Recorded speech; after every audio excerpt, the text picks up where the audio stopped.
Very good. ఇప్పుడు collector చెప్పాను, satellite తిరుగుతూ ఉంటుంది. ఇక్కడ ఎవరు ఎంతమంది ఉన్నారో అది కూడా రికార్డ్ చేస్తూ ఉంటుంది.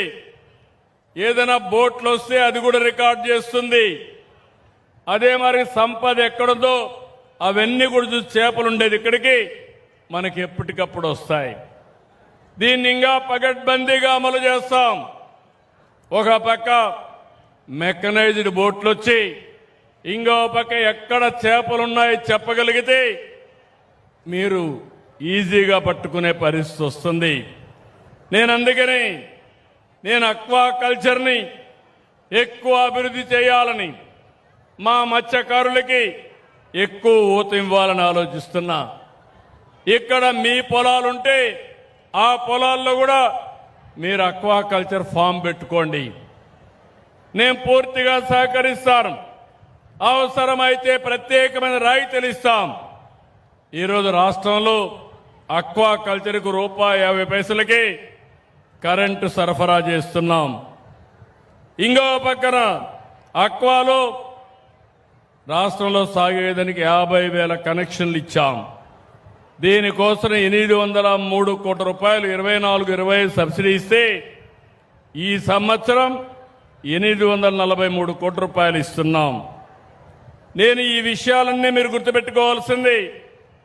ఈరోజు నేను ఏ రంగాలలో అభివృద్ధి అవుతామో, ఎక్కడ ఆదాయం వస్తుందో అక్కడ నేను శ్రద్ధ పెడుతున్నా. ఇంకో పక్క 1924 మీరందరూ గుర్తుపెట్టుకోవాలి.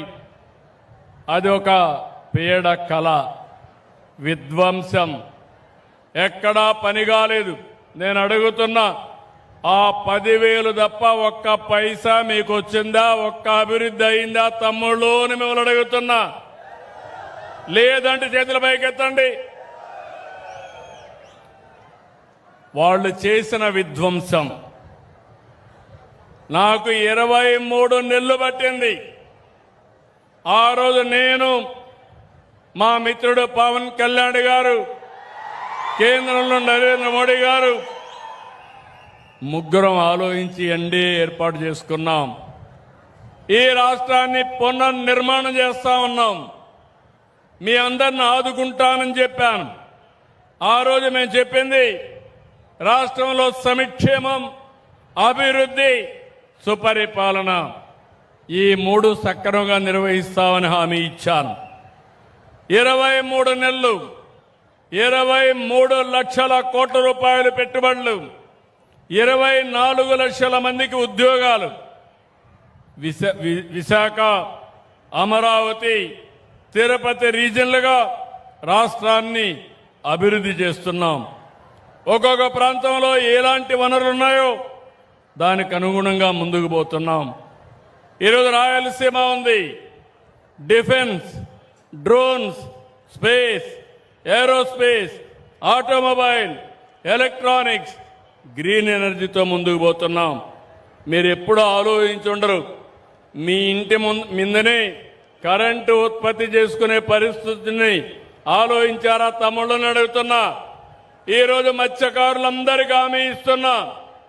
వెనుకబడిన వర్గాలకు ప్రత్యేకంగా 78,000 రూపాయలు 3 కిలోవాట్లకు సబ్సిడీ ఇస్తే మీకు అదనంగా 20,000 రూపాయలు ఇచ్చి 98,000 రూపాయల వరకు సబ్సిడీ ఇస్తాం. మీ ఇంటి పైన, మీ పొలం దగ్గర మీరు పెట్టుకోగలిగితే, పొలంలో అయితే ఉచితంగా 5 HP అయితే 5 కానీ ఇంకా పైన ఇస్తాం. ఇది చేసుకోగలిగితే ఇంకా ఇబ్బందే రాదు.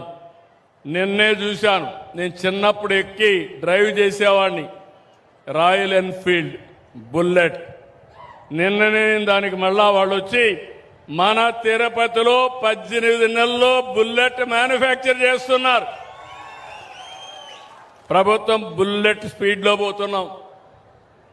నేను ఎక్కడా మామూలుగా ఆలోచించడం లేదు. ఒకప్పుడు ఈజ్ ఆఫ్ లివింగ్ మాట్లాడాను, ఈజ్ ఆఫ్ డూయింగ్ బిజినెస్ మాట్లాడాను. ఇప్పుడు స్పీడ్ ఆఫ్ డెలివరింగ్ గవర్నెన్స్ మాట్లాడుతున్నా.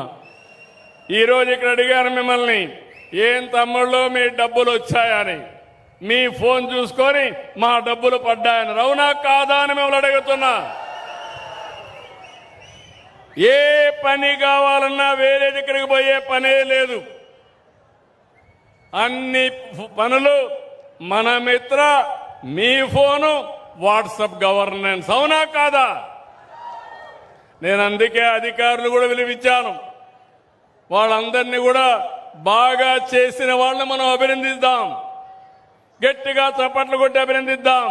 చేయకపోతే చెప్దాం, బాగా పనిచేయమని గుర్తు చేద్దాం. అది ఈ విధానం అని చెప్పి కూడా నేను మీకు తెలియజేస్తున్నా. తెలుగుదేశం డిఎన్ఏలో బీసీలు ఉన్నారు. మీది పార్టీది 4 దశాబ్దాల అనుబంధం. మీ అభివృద్ధికి, గౌరవానికి, రాజ్యాధికారానికి తిరుగులేని సంకల్పంతో పనిచేస్తున్నాం. ఒక మత్స్యకారులే కాదు, అందరిని ఆదుకోవడానికి చేనేత కార్మికులకు నెలకు 200 యూనిట్లు, మరమగ్గాలకు 500 యూనిట్లు ఉచితంగా ఇస్తున్నాం. దేవాలయ నిధుల్లో నిర్వహిస్తున్నటువంటి నాయి బ్రాహ్మణులకి 25,000 ఇస్తున్నాం. మద్యం పాలసీలో భాగంగా ఎవరైతే గీత కార్మికులు ఉన్నారో వాళ్ళకి 10% షాపులు ఇచ్చాం. వడ్డెర వృత్తి, రాళ్లు కొట్టే వృత్తి ఉంటే మైనింగ్ లీజులో 15% వాళ్ళకి పెట్టాం. ఇలాంటివే కాకుండా ప్రత్యేకంగా నాకు ఎప్పుడూ గుర్తుంటుంది, మత్స్యకారులు కూడా ఇల్లు కడితే చేపలు కూడా ఎండబెట్టుకోవాలి కాబట్టి ఇంటికి అదనంగా డబ్బులు ఇచ్చిన ఘనత తెలుగుదేశం పార్టీదేనని చెప్పి కూడా నేను మీకు తెలియజేస్తున్నా. ప్రతి ఒక్కరికి ఇల్లు కట్టిస్తాం, ప్రతి ఒక్కరికి ఇంటి జాగా ఇస్తాం, కనీస వస్తువులు కల్పించే బాధ్యత మాది. నేను ఒకటే మీ అందరినీ కోరుతున్నా, మీరు అభివృద్ధి కావాలి, బీసీల్లో ఐకమత్యం రావాలి. అట్లా కాకుండా ఏ వర్గానికి ఆ వర్గం విడిపోతే దానివల్ల మీరు నమ్ముకున్నటువంటి పార్టీకే నష్టం జరుగుతుంది. బీసీలంతా 45 ఏళ్లుగా తెలుగుదేశాన్ని నమ్ముకున్నారు, ఆదరించారు, అభిమానించారు. మీకు మేము రుణపడి ఉన్నాం. తప్పకుండా మీ రుణం తీర్చుకునే సమయం ఆసన్నమైంది.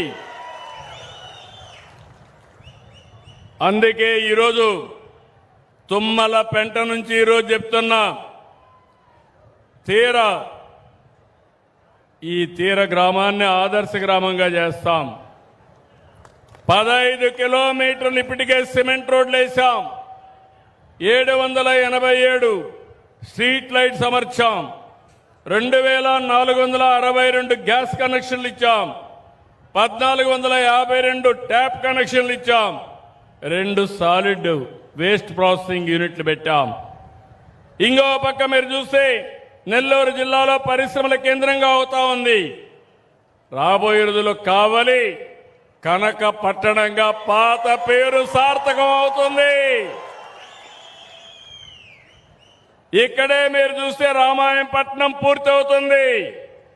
దగదర్తి ఎయిర్పోర్టు మీ ఊరు పక్కనే వస్తుంది.